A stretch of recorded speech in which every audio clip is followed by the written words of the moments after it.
Praise the Lord, glory to God. Totoo nga pong mabuti ang ating Panginoon. If God has been good to you, to your family, to your life, mga kapatid, I want to challenge you to please leave a comment, mga kapatid. Sabihin nyo, God is so good in my life.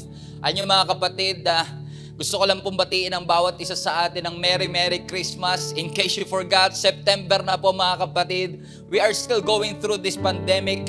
2020 has been a shocking year for all of us. 2020 has been a memorable, surprising year in His, alam niyo yun, some unique reasons.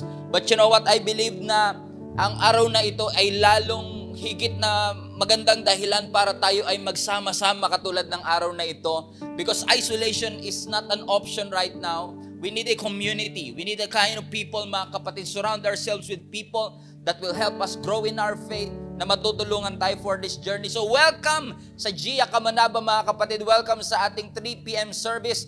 But if you are watching this maybe a year from now, maybe you are watching this a few hours later, marami pong salamat sa Panginoon for the opportunity na tayo lahat ay umupo sa Kanyang presensya, matuto sa Kanya, makinig sa mga salita sapagkat alam kong babaguhin tayo ng ating Panginoon. Mga kapatid, nasa last quarter na po tayo ng 2020 and I still believe with all my heart that the only way to go through this year is to have God on your side. Alam niyo mga kapatid, I want to challenge you, don't just go through 2020, grow through 2020. Hayaan natin na mag-grow tayo, mag-mature tayo. Gamitin ng Lord ang lahat ng mga experiences natin over the past few months para tulungan tayo ng Panginoon na makalagpas sa taong ito. Sabihin mo sa katabi mo, 2020 is my year. Ilagay nyo sa comment section, I believe that the best is yet to come. Merry Christmas everyone. Welcome again. If you haven't shared this experience, I want to challenge you again. Please huwag niyo pong kakalimutan na i-share ang experience na ito kasi hindi po natin alam kung sino-sino ang pwede pa nating maabot sa pamamagitan ng online service na ito. Maikwento ko lang marami yung mga volunteer ng GSMNB ang dati ring nasa inyong lugar, nanunood lang from afar. Pero sila po ay nag-step forward, nagpagamit sa Panginoon at tingnan nyo naman, nagbo-volunteer na sa ating church. So hindi nyo po alam kung sino-sino ang pwede nyo maabot. Kaya wag nyo pong ipagkait. Ngayon din, i-share nyo pong experience na ito sapagkat naniniwala ako na sasamahan tayo ng Panginoon. Amen. Are you ready to receive God's word ngayong araw na ito?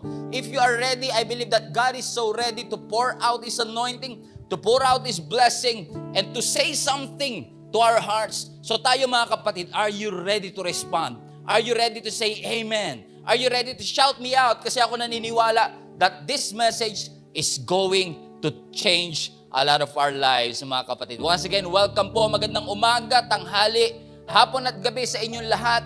I hope na kayo po lahat ay excited to receive God's word. Kung kayo po ay ready na, buksan natin ang ating Bible sa 1 Corinthians chapter 6. 1 Corinthians chapter 6.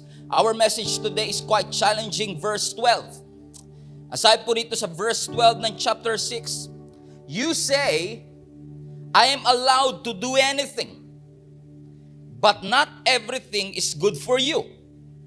And even though, quote-unquote, I'm allowed to do anything, I must not become a slave to anything.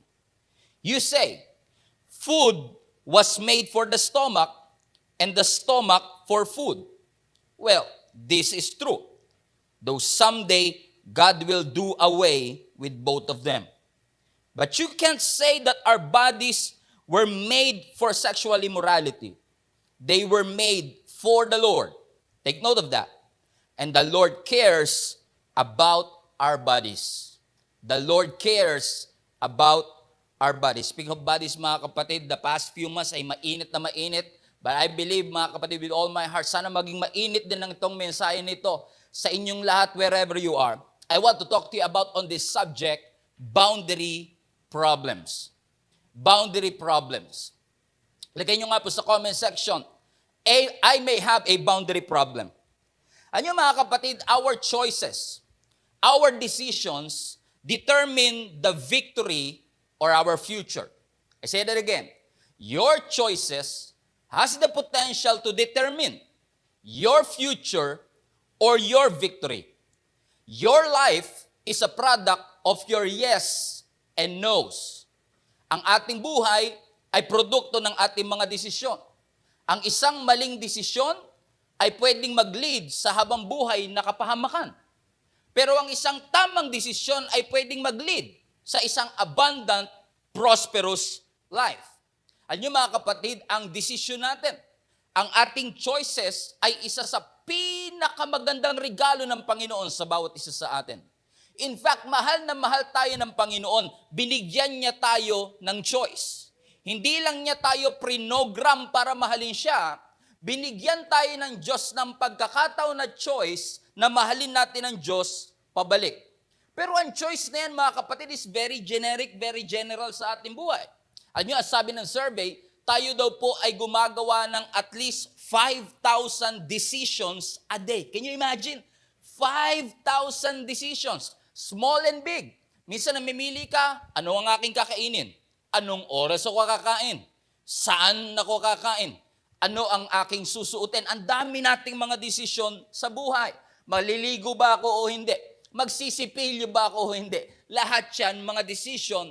And minsan, hindi lang itong maliliit na decision, even life decision. Sino ang aking papakasalan? Saan ako mag-aaral? Anong career ang aking pipiliin?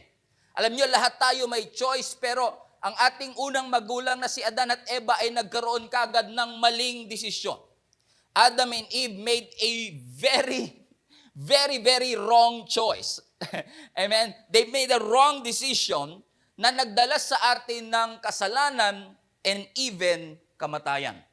But even nagkasala ang ating unang magulang na si Adan at Eva, na kahit sila'y may choice, kasi regalo yan ng Panginoon, kahit na nagkamali si Adan at Eva, hindi tinanggal ng Diyos sa atin yung abilidad na mamili. Kung tutuusin, pwedeng gawin ng Diyos yun. Na okay, inabuso nyo ang inyong choice, tatanggalin ko sa inyo ang kakayan ng mamili. Pero ang Diyos natin is so gracious, na kahit nagkasala si Adan at Eva, hindi tinanggal ng Diyos yung abilidad nilang pumili. Kahit pa ang desisyon na ito ng ating unang magulang ay nagdala ng maraming consequences. And then years and years later, tayo na po ngayon ng mga Kristiyano, ang nakakalungkot, even Christians are struggling with boundaries. Even Christians are struggling with making bad decisions. Alam niyo, bilang mga Kristiyano, may mga practices po tayo sa ating Christian life na pwede nating sabihin unique o pwede nating sabihin para sa atin lang. Pag sinabing Christians, nagpe-pray yan. Pag sinabing Christians, marunong yan magbigay. Pag sinabing Christians, umaating niya ng Sunday service, online man o physical. Meaning may mga distinction, may mga practices tayo sa buhay na nagdidetermine na talagang totoo tayong Christian. Meaning, yung boundary na ito ang nagiging unique o nagpapaging unique sa bawat isa sa atin. And in case mga kapatid, hindi nyo pa rin po naukuha ang aking point, let me just clarify this. Boundaries are necessary. Ulitin ko po ulit. Boundaries are necessary. Why? Because boundaries will define who you are. Ang mga boundaries na sineset natin sa ating buhay will determine our identity. It will define your identity. Pag naglagay ka ng boundary ng mga dapat at hindi mo dapat gawin, parang sinasabi mong, this is me.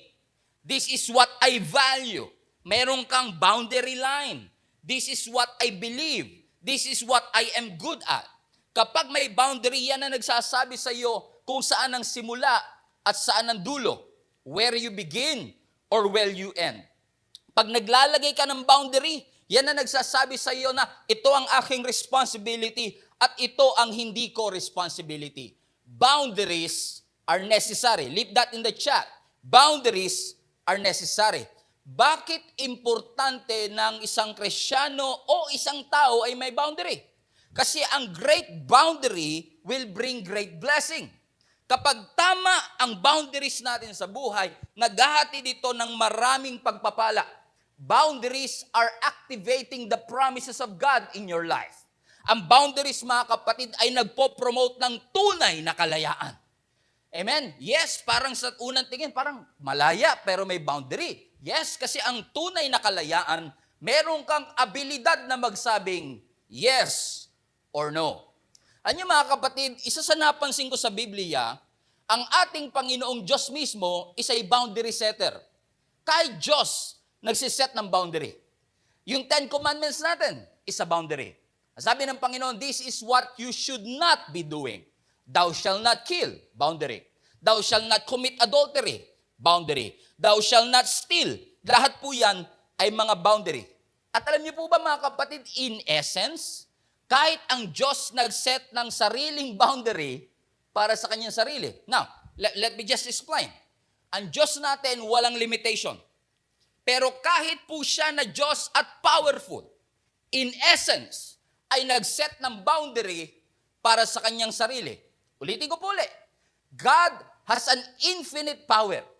God is so powerful, but kahit na siya'y powerful, ay grinant niya na mabigyan tayo ng choice.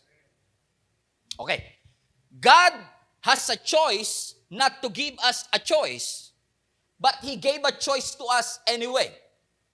Okay? May kapangyarihan siyang huwag kang bigyan ng choice, pero hindi pinili. So, in essence, limitation. In essence, boundary. Naintindihan niyo po yung sinasabi ko mga kapatid. So again, He can, but He would not. Para ating Panginoon, parang ikaw, kunwari, nasa posisyon ka, meron ka kakayanang mandaya, may kakayanang ka manlamang, pero nag-set ka ng boundary, hindi mo ina-apply yung kapangyarihan mo para manlamang ng kapwa. In essence, that is what God does for all of us. Kasi parang sinasabi natin mga kapatid, kapag tayo ay may boundary, may mga bagay tayong kayang gawin, pero hindi natin ginagawa dahil sa mga conviction ng ating puso. Balikan natin sa Genesis. Even the creation has boundaries. Ang Diyos nilagyan niya ng limit ang day and night. Ang Diyos nilagyan ng limit yung water tsaka dry. May boundary ang tuyo tsaka basa. Are you following me?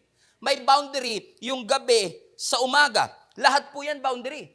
Ang sabi ng scripture sa Genesis chapter 1, ang earth po ay walang form, ang earth po ay walang shape, at ang earth ay punong-puno ng chaos.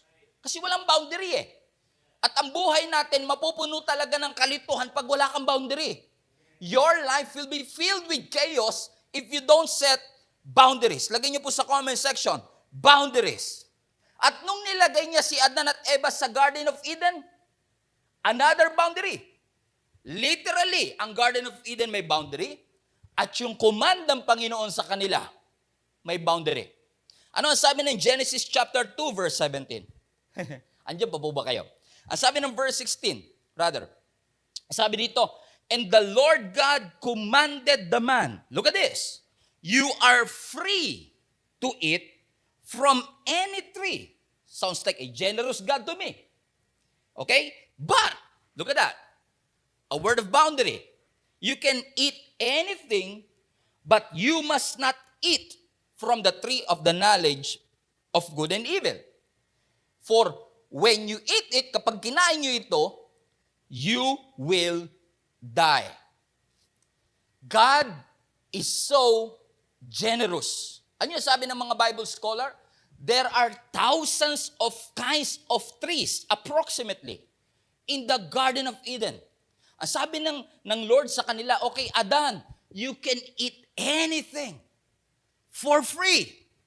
No limitation, except, look at that, boundary, limitation, except this one tree, a tree of knowledge of good and evil.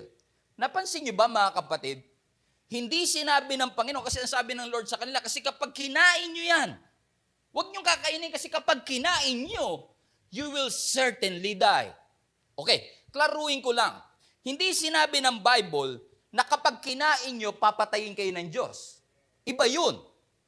Hindi sinabi dito na kapag kinain nyo yan, ako papatay sa inyo. Hindi. Ang sabi ng Lord, kapag kinain nyo yan, yung pagkain nyo ang papatay sa inyo. Yung consequences nung naging action nyo ang papatay sa inyo. Ibig sabihin, yung boundary ay hindi nilagay ng Panginoon para hadlangan si Adan at Eva, para may i-withhold kay Adan at Eva, nilagay yung boundary to protect them from death. Naalala ko nung nagsisimula itong quarantine mga kapatid, nung March pa lang, nung first week, ng quarantine season kung saan naglagay ng iba't ibang mga checkpoints sa iba't ibang barangay. Naalala ko, meron kaming isang pinagbibilan ng yung emergency grocery na malapit lang ho sa amin. Wala pang 1 kilometer. Pero yun po ay nasa kabilang barangay. At dahil nasa kabilang barangay, hindi ako makatawid kahit dati ko na siyang ginagawa. Yung dating malayang-malaya ako nakakapunta kahit saan at kung kailan ko gusto. Hallelujah. Bigla na lang all of a sudden, yung gobyerno nag-set ng boundary sa mga barangay at yung dating napupuntahan ko, hindi ko na napupuntahan. Alam niyo, sa totoo lang, kapag nakakapunta ka sa checkpoint at hindi ka pinapayagan ng gobyerno, parang nakakasama ng loob. Parang feeling ko, yung karapatan ko ay hindi ko na-exercise. Kasi nga naman, what I want is different from what my government wants. May boundary eh. Pero hindi nilagay ng gobyerno yung boundary para parusahan ako, kundi para protektahan ako. They kept us inside our barangay not to punish us, but to protect us. Are you following what I'm saying here, mga kapatid? Ito po ang ini-echo ni Pablo sa 1 Corinthians chapter 6. Ang sinasabi ni Pablo, you are allowed to do anything. You are permitted to do anything, but not everything is good for you. In other words, ang sinasabi ni Pablo, oo nga, maaring allowed kang gawin yan. Pero kapag gusto mo nang huminto, baka hindi mo na kayang ihinto dahil naging alipin ka na nito. Kaya nga mga kapatid, let me just clarify this and emphasize this to you. I cannot emphasize this enough. Sino ba dapat ang mag-set ng boundary? Sino ba dapat ang nagsasabing ito ang dapat at ito ang hindi dapat? Hindi ba ang Panginoon? Hindi ba ang salita ng Panginoon? Kung meron mang magdidetermine kung ano dapat ang borderline, kung ano dapat ang boundary line, yun dapat ang salita ng ating Panginoong Diyos. And in case, kapatid, I say this respectfully, kung ikaw man po ay walang boundary line sa iyong buhay, well, life boundaries are necessary. Importante po na meron tayong borderline because it determines who we are. Again, your choice has the potential to make you happy or make you sad. Choose wisely. Leave that in the comment section. Leave that in the chat. We have to choose wisely. Ano mga kapatid, as a pastor, marami yung nagtatanong sa akin, Pastor, pwede ko ba itong gawin? Can I do this? Can I do that? Pastor, is it a sin? Is it not a sin? Imbis na tanongin natin, Pastor, beneficial ba to? Kasi sinasabi ni Pablo sa 1 Corinthians, you are allowed and permissible to do anything, but not everything is beneficial. Not everything is good for you. In fact, ang 1 Corinthians, mga kapatid, is a corrective letter. Ang 1 Corinthians ay sinulat ni Pablo sa mga taga-Corinth para i-correct sila sa kanilang mga behavior. Na parang sinasabi ni Pablo, okay, yan ang gusto nyong gawin. Kaya nga minsan natatawa ako sa mga tao, sasabihin nila, kailangan natin gayahin ang attitude ng mga early church. Well, ang 1 Corinthians early church, pero sakit sila ng ulo ni Pablo. Kaya nga si Pablo sumulat sa mga taga-Corinth, sabi niya, this is what you should not do. Okay, you are allowed to do anything. But not everything is beneficial. In other words, you are, okay, it may be lawful, it may be permissible, but not everything is wise. It's nice, but it doesn't mean it's wise. Hindi lahat ng idea mo ay ideal. Ang sinasabi ni Pablo, okay, maaaring feeling mo allowed, pero hindi yan ang magandang desisyon. Amen? May mga bagay na hindi kasalanan, pero magli-lead sa kasalanan. Are you following me, mga kapatid? Am I making sense? Amen. Let me know in the comment section, mga kapatid. May mga bagay na hindi naman kasalanan, pero nagli-lead sa kasalanan. Kaya nga minsan may nagtatanong sa akin, Pastor, mag-boyfriend and girlfriend kami, pwede ba kami mag-kiss? Pwede ba kami mag-holding hands? How far is too far? Ano ba ang borderline? Pwede ba ako magpatato, Pastor? Pwede ba ako uminom ng wine? Pwede ba akong kumain ng pork? Kasalanan ba to o hindi? Kasi, Pastor, pag sinabi mong kasalanan, hinto ko na yan. Pag sinabi mong hindi kasalanan, tutuloy ko to. Ako pa ngayon ang magdidetermine. So kapag okay sa akin, okay sa iyo. No, no, no, no, no, no. Let the Word of God govern your choice. Let the Word of God govern. Hindi si pastor ang mag-govern ng decision mo. Hindi si pastor ang mag-govern ng ating mga choices in life. Hayaan mong ang salita ng Diyos ang magsabi sa iyo kung ano ang dapat at hindi dapat. The right question is this: is it good for you? Is it good for you? Kung ano man yung mga pinagtatalunan mo sa isip mo, tanungin natin, makakabuti ba ito sa akin? Makakabuti bang uminom ng wine kung dati kang alcoholic? I don't think so. So it's not the issue of pwede ba o hindi. Ang tanong good ba yan sa'yo? You have to set a boundary. Hallelujah! Hallelujah! Kailangan mag-set ng boundary. Kasi when you say no to boundary, you say yes to bondage. When you say no to your boundaries, you say yes to bondages. Kapag wala kang boundaries, ang ending niyan, bondages. Hayaan mong sundin natin ang God's way, not our way. Sundin natin ang God's will, hindi yung ating will. Because God's way will always bring you peace. God's way will always bring you joy. God's will always bring deliverance. God's will always bring miracle. Sundin natin yung God's way because God's way is always the right way. Hallelujah. Follow God's way. Ano naalala ko sa Exodus 32, kung saan si Moses na sa Mount Sinai, okay, kinokolekta niya yung 10 Commandments sa tablets of stones. Then all of a sudden, sabi ng Panginoon, bumaba ka na, sapagkat yung mga tao niyo doon, nagsasaya na, at naggumawa ng kanilang golden calf. Interesting kasi nung pababa si Moses, nakarinig siya ng mga ingay ng kaguluhan, parang mga ingay ng mga tao. Sabi niya, that's not a sound of victory. That's not a sound of, hindi sound of victory yan. Nagkakantahan sila, what's wrong? Pagbaba ni Moses, nagulat siya. Nagalit siya actually. He was furious kasi nakita niya yung mga Israelites nagsasamba sa Diyos-Diyosan. Gumawa sila ng golden calf. At alam niyo kung sino pa gumawa? Si Aaron pa mismo ang gumawa. Yung pinagkatiwalaan niya, yung pa kasi na-pressure siya sa mga tao, kaya wala siya nagawa, kinolekta niya yung mga ginto, gumawa sila ng golden calf. Yun naman ang pinagsasayawan nila. Nagalit si Moses, binato niya yung tablets of stone. Kaya nga, sa totoo lang, ang unang nag-broke ng law si Moses. Literally. Amen? He broke it. Pero alam niyo, gustong-gusto ko yung sinabi ni Moses after sabi ni Moses sa Exodus 32, kung sino sa inyo, whoever is for the Lord, come to me. In other words, alam ko sumasamba kayo dyan sa golden calf. But let's set a boundary. Sino sa inyo ang talagang sa Diyos? Pumunta sa akin. Alam niyo, sabi ng Bible, yung mga Levites ay nagpunta at nagrally papunta kay Moses at yung mga hindi pinili ang Diyos, 3,000 people died that day. They made their choice. Pinili nila na huwag pumunta kay Moses, na huwag i-recognize ang Diyos bilang tunay na Diyos, kung kaya't nag-lead ito sa kamatayan. Ano mga kapatid, hindi man siguro lahat ng desisyon, but most, if not, especially the life decisions that we have in life, may lead to death. At ang kamatayan na ito, hindi dahil ginusto ng Diyos. Yung death na ito ay self-inflicted. Choice nila ito. Pinili nilang huwag sumamba sa Diyos at nag-lead sa death. So ang tanong ko sa inyo mga kapatid, ano man ang desisyon natin sa buhay?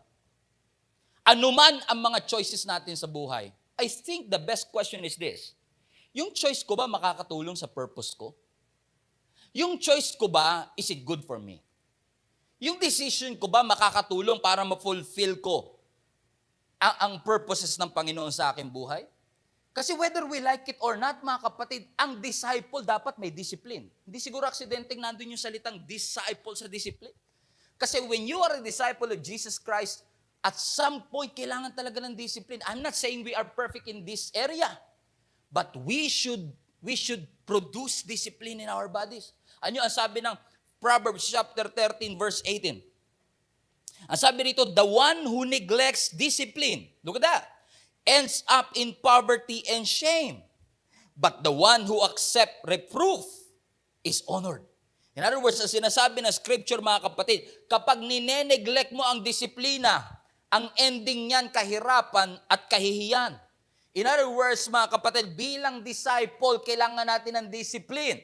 So allow the Word of God to govern your choice. Hindi church ang magsasabi kung sino iboboto mo. Hindi church at pastor ang magsasabi kung ano ang dapat at hindi mo dapat gawin. Hayaan mong yung salita ng Diyos ang mag-govern sa atin. Ang maglagay ng boundaries sa mga desisyon natin sa buhay. Kasi kapag ang buhay mo walang boundaries, para ka nag-skydive na walang parachute. It will end in death. No discipline, ang sabi ng Bible, shame and poverty. What do you want? What is your choice? Ang choice mo ba makakatulong sa iyong purpose? Make a choice. Sino ang mga taong sasamahan mo? Sino mga kakaibiganan mo? Alam ko mga Kristiyano, mahal natin ang lahat. We should love the lost. Let's share the gospel to the lost.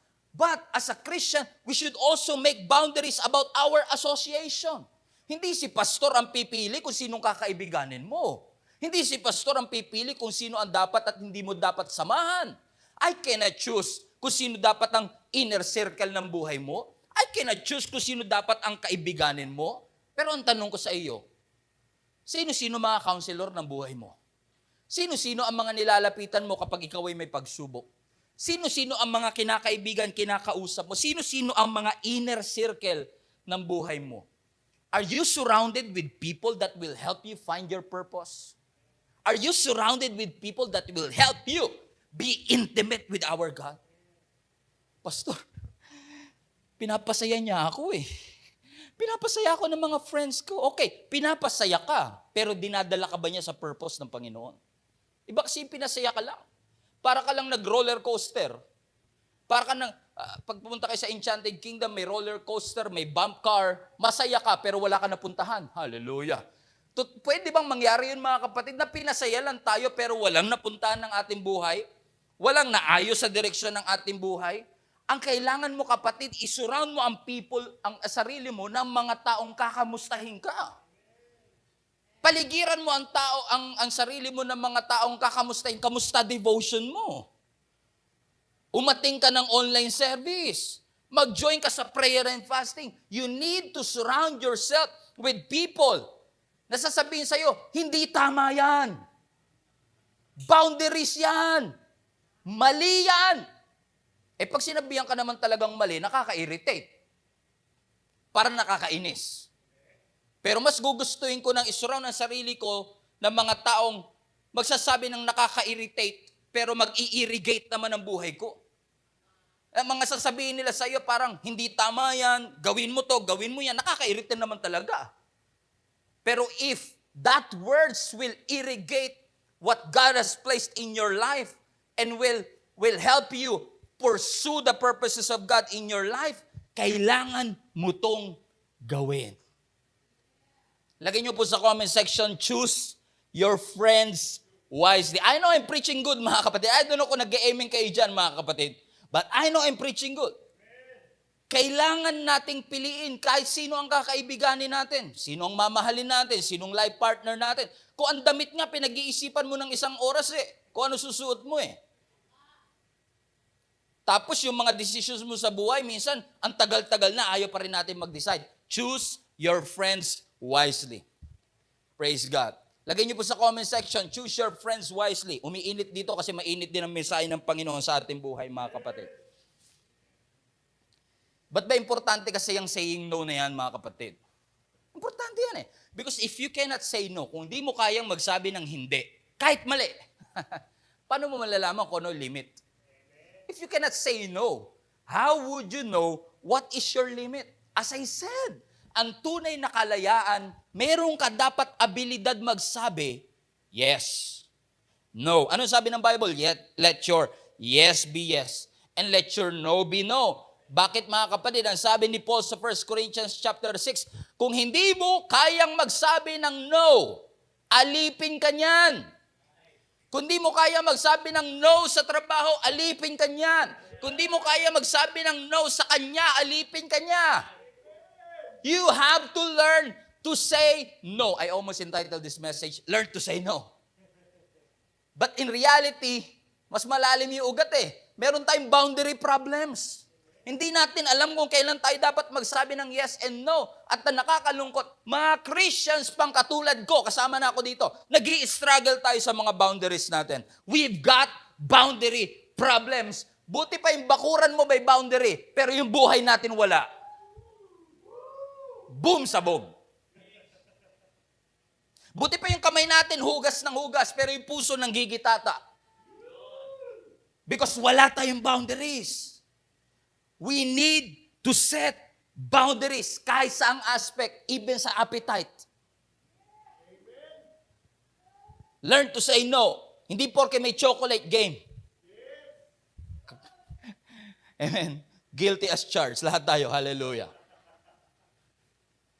Amen. Basahin natin yung verse na binasa natin kanina. Ha? Sabi doon ni Pablo sa 1 Corinthians 6, hindi lahat ng allowed ay beneficial. Actually, may karugtong yung verse. Ang sabi ni Pablo doon, food was made. Tingnan nyo ang context nitong boundary problems sa pinag-uusapan natin, nasa food eh. Nasa food and sex. Kasi alam ni Pablo, ang pinakamatinding appetite na meron sa tayo at mahirap pigilan, food and sex. Kaya ang sabi ni Pablo, food was made for the stomach and the stomach for food. Hindi ka dapat alipin ng pagkain. You must set a boundary. Amen. Yung iba siguro sa inyo, hindi na manunood, tatanggal na yan. Naku, delikado yung usapan na yan, Pastor. Alam ko na kung saan papunta yan Amen? But let me just encourage you this, mga kapatid. Once a year lang naman natin ito madalas yung topic. Alam niyo, ang gluttony, ang katakawan, is a boundary problem. It is a boundary problem. Bakit, mga kapatid? Kasi ang gluttony, evidence yan ng kakulangan natin ng self-control. Sige, bigyan ko kayo mga ilang segundo to think about that. Actually, ang gluttony o katakawan is an outward sign that something is eating you from the inside.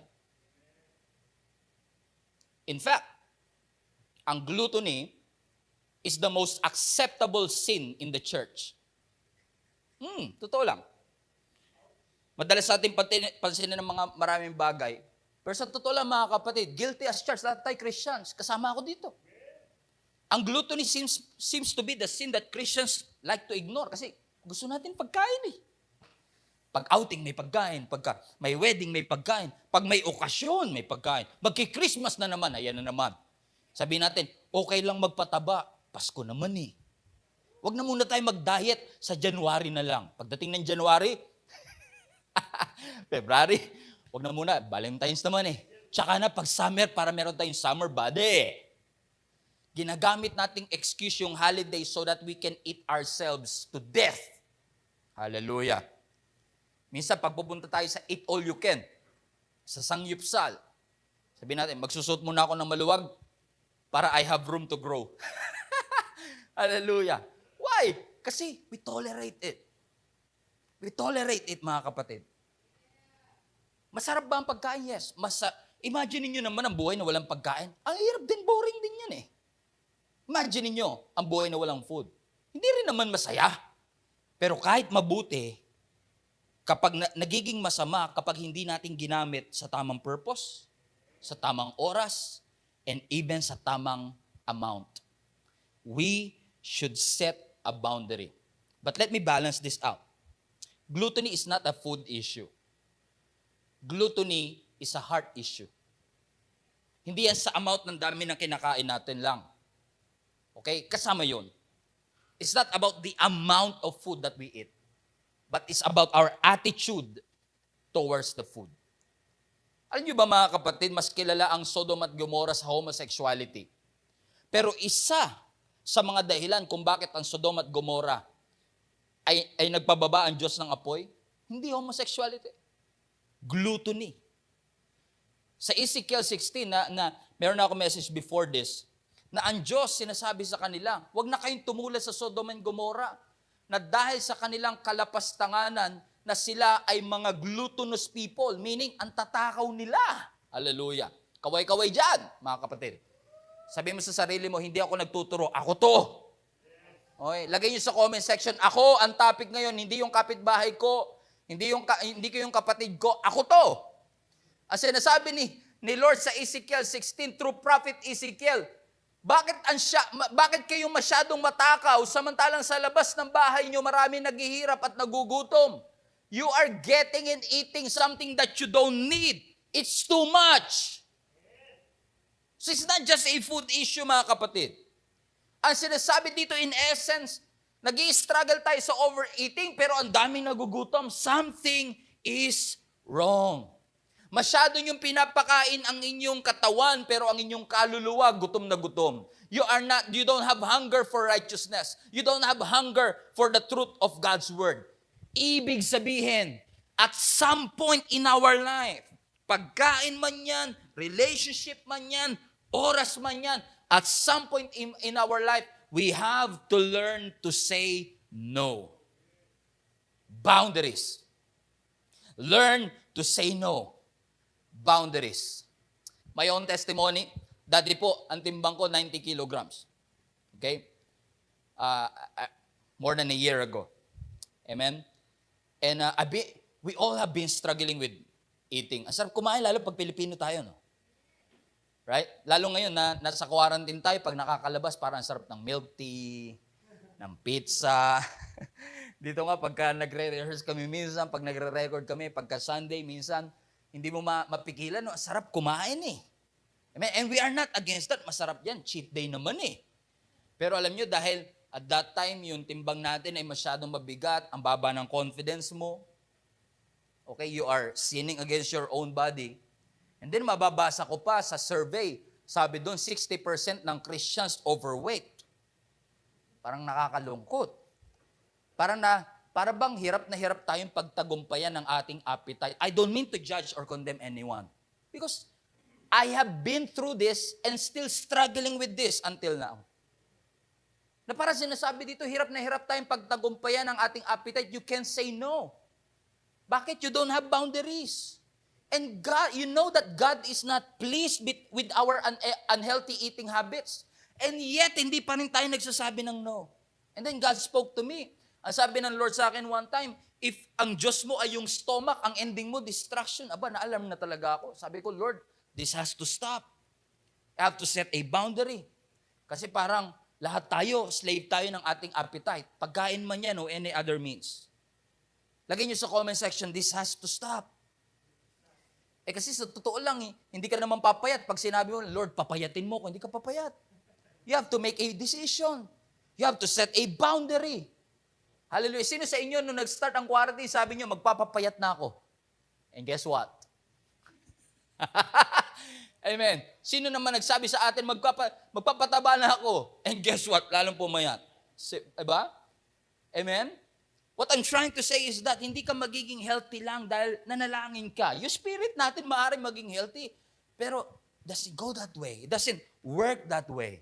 And then a year ago, sabi ko sa sarili ko, if I need to continue what I am doing, I need to stay healthy. I don't know if you realize that pabata ng pabata ang mga namamatay these days. Parang ang daming kinuha sa 2020, mga kapatid. Sabi ko nga, sa inyo last year, no, ang pinakamagandang regalo na pwede nyong ibigay sa inyong pamilya is your healthy body. If you are at your best in your physical, emotional, and spiritual, amen, at some point, we have to learn to say no. Mahirap naman kasi talaga magpapayat, pastor. Yes, kasi ang pagpapapayat, lifestyle change yan. Because we all know this, diet doesn't work. Diet doesn't work. It must be a lifestyle change. Naalala ko, nung nagkaroon tayo ng Daniel fasting last year, August or September, late August to September. And nag-commit kami ni Jenny, yung wife ko, na from then on, hindi na kami kakain ng pork, hindi na kami kakain ng white rice, at hindi na kami inom ng soft drinks. So, dati, pag uminom ako ng soft drinks at least sometimes 3 times a day. Para pagkain ba? Hindi ka makakain na walang soft drinks. Okay? Pork, yun lagi mong ulam. Pork chop, pork adobo, lahat pork. Rice, extra rice, parang XL, XXL, XXXL. Pero sabi ko, this has to stop. So, We have to limit it. So no pork for the rest of our lives. No white rice. So anong ginawa namin? Naglagay kami ng boundaries. At alam nyo, dahil sa boundary namin, pag lumalabas kami sa mall, ang hirap maghanap ng kakainan. Kasi may mga restaurants na hindi kami pwedeng kumain kasi may rice, may pork. Hindi kami pwedeng kumain sa lechon house kasi puro lechon baboy doon. So, boundary na kagad siya. Nagsiset kami ng limitations. May mga restaurants na hindi mo pwedeng kainin. So, hindi ko sinasabing, kailangan yung gayahin yung aming dietary boundaries. But hey, set a boundary. Hindi mo kailangan gayahin, but at some point, kailangan natin mag-set ng boundary. Sa social media, kailangan mag-set ng boundary. Sa phones natin, kailangan mag-set ng boundary. Yung DepEd nga nagpalabas ng rule, di ba? Ang sabi ng DepEd, yung screen time dapat ganitong oras. At tignan nyo, DepEd nga naglalagay ng boundary eh. Tayo pa kaya mga Kristiyano? Kasi kung hindi mo kayang maglagay ng boundary, you are a slave to that. That's why I'm so excited kasi bukas mga kapatid is our 21-day fasting. Hallelujah!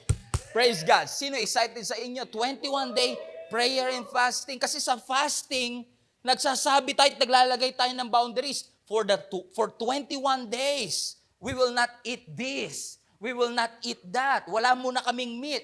Ang fasting, mga kapatid, ay hindi dieting. It is an invitation to grow deeper in your relationship. Ang fasting, nag-a-abstain ka ng certain food for a spiritual purpose. Para ka nag-i-spiritual detox. Hallelujah. Sino sa inyo ready na ma-detox ang inyong mga spirito?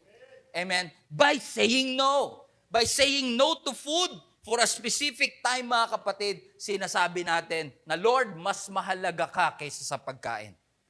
You are setting a boundary. You are crucifying your flesh, crucifying your desire to say no to food. Kasi na-realize mo, Lord, mas kailangan kita kaysa sa pagkain. Hindi to dietary goal. Spiritual goal ito para marinig natin ang ating Panginoon. Kasi we realize food is not the most important thing in the world. Ibig si Daniel, mga kapatid, as I close, ibig si Daniel, nung inoffer sa kanya ang king's food, he has to say no. Alam niyo, mga kapatid, I want to encourage you, maybe ang illustration ko ngayon is about food, but the principle applies to everything. That we have to learn to say no. Sa pagkain, you have to learn to say no sa ibang pagkain. Hindi lahat kailangan, ano ba tawag natin doon? Sunggaban. Amen? Hindi lahat ng pagkain kailangan may extra rice. Hindi, may mga portions, may mga part ng buhay natin na magsiset tayo ng boundary. Kung dati 3 times a day ka nagsasoft drinks, maybe kailangan mo lagyan ng boundary 3 times a week. At least, set a boundary. Kapag alam mong hindi mo dapat kainin, diet ka, huwag kang maglagay ng donut sa ref. Huwag mo na iuwi kung wala ka namang bala kainin. You are setting a boundary. Just like Shadrach, Meshach, and Abednego. Ito hindi na ito pagkain. Pero si Shadrach, Meshach, and Abednego, inutusan ng king. Lahat sila. Na kailangan nila mag-bow down dun sa statwa ni King Nebuchadnezzar. But these 3 Hebrew boys, Shadrach, Meshach, and Abednego, they don't have a boundary problem. Alam nila kung ano ang dapat at hindi dapat. Kaya sabi nila, King, we respect you, we honor you, but if you want us to bow down, it's not negotiable. We have to learn to say no. So my question is this, friend, kapatid, what is your limit? What is your boundary? Ano yung mga bagay na sasabihin natin, Lord, from now on, this is my limit. Because my limit is not your limit. Hindi dapat si Pastor Stephen na nagde-determine kung anong limitations mo at hindi. Pastor, buhay ko to. Gagawin ko kung anong gusto ko. Well, good news. Actually, bad news. Ang bukas ay hindi sigurado. Hindi tayo sure kung buhay pa tayo bukas. Hindi ipinangako ng Diyos. Magigising pa tayo bukas. So if you will not set a boundary, you will miss a lot of great moments in your life. Now I understand. Now I realize all of us may have a boundary problem. But we should, from now on, to set boundary for everything. Sa time natin, sa families natin. Kung may asawa ka, sa asawa mo, sa anak mo, even sa pagtatrabaho natin, sa mindset natin, sa thoughts natin, sa relationship, sa ating katawan, we should set a boundary. Make a decision. And in fact, don't just make decision. Make a quality decision to say no. To set a boundary and say, Lord, I know I am a Christian, and this boundary will say this is who I am and who I am not. So I'm saying, Lord, I'm saying yes to you, meaning saying no to the world. I'm setting a boundary. And even Jesus Christ has boundary. Jesus said no to abuse. Jesus said no to entitlement. Jesus said no to lying. Jesus said yes to honesty. Jesus said yes to justice. May boundary even our Lord Jesus Christ. So make a quality decision to say, this is who I am. This is who I am not. Ang mga routine sa buhay natin, maaaring kaya paulit-ulit. Ang mga pattern ng buhay natin at wrong decision, maaaring kaya paulit-ulit kasi wala tayong siniset na boundary. I want to challenge you, church. Set a boundary. Make a boundary. People may not like you for your boundaries. People may judge you for your boundaries. People may be critical about you because of your boundaries. But if that boundary will help you find your purpose, kung ang boundary na yan ay makakaturong para malakaran mo ang purpose ng ating Panginoon, kahit mahirap, I know it's hard, I know it's difficult, you don't want to do it even. Mahirap kayang mag 21-day fasting. Mahirap kayang nagtatrabaho ka at kakainin mo lang ay fruits and vegetable. Mahirap kayang magsabi ng no sa ating appetite. But we know that we are called to do something that we don't want to do. Madalas ang pinapagawa ng Diyos sa atin, hindi natin talaga gusto. But thank God for His grace. Sabi ng Philippians 4, we can do all things through Him who strengthens us. It's not our strength. Hindi yung ating sariling kakayanan. Hindi yung ating sariling kagustuhan. Tinatawag tayo ng Panginoon para gawin ang kanyang kalooban. Maaring unrealistic sa simula. Maaring imposible sa simula. Ang flesh mo sasabihin, huwag mong gawin. Ang sasabihin ng flesh mo, hindi mo kaya. Ang sasabihin ng flesh mo, nako, huwag mo nang gawin. Baka hindi mo makayanan, sumuko ka la uli. But there is something on the inside of me, the power of the Holy Spirit, that I know will enable me to do all these things through Him who gives me the strength. Mga kapatid, as I close, you don't have to say yes to everything. You don't have to say yes to every desires in your heart. You don't have to do everything that your heart wants. Hindi kailangang oo lang tayo ng oo sa gusto ng ating katawan. You don't have to say yes to every opportunity. Hindi porke opportunity ay blessing. At some point, we need to learn to say no. Amen? We have to set boundaries and say, Lord, alam ko magugutom ako pag sumama ako sa 21-day fasting, but I must learn to say yes to you. Say no to food for now. Say no sa chocolate for now. Say no sa chicken teriyaki for now. Say no to chicken curry for now so that I can hear your voice. Not dietary goal, but spiritual goal. Amen? We may have a boundary problem, but allow the Holy Spirit to work in your life. Alam niyo, ang ating Panginoong Yesus, mahal na mahal tayong lahat. That 2,000 years ago, yung boundary ng holiness at unrighteousness sa pamamagitan ng ating Panginoong Yesus ay sinira ng ating Panginoong Yesus. Na 2,000 years ago, His Son Jesus Christ died on the cross for you and for me. Nasabi ng Scripture, when Jesus cried out, it is finished. The curtain that separates, boundary, that separates the holy place to the most holy place was torn from top to bottom, which God was saying, enough of this. Amen? Yes.